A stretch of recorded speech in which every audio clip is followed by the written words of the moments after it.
প্রিয় জন্মভূমি, কবি আমিন হাসান মোল্লা।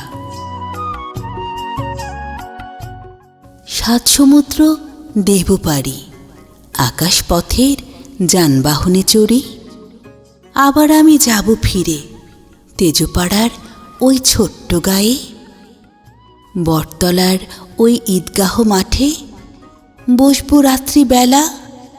নয়ন ভরে দেখব আমি ঝিঝি পোকার খেলা। নুডুইল বিলের হিমেল হাওয়া দোলাবে মনে প্রেমের ছোঁয়া। সেই ছোঁয়াতে মনটা আমার আনন্দে তাই হবে মাতোয়ারা। হঠাৎ দেখি গাছের ডালে কোকিল ডাকে বারে বারে। সেই ডাকেতে সাড়া দিয়ে ইচ্ছে করে যাই উড়িয়ে। মনে আমার জেগে ওঠে প্রিয় জন্মভূমির কথা। সেই কথাতে মনটা আমার আজও করে খাখা।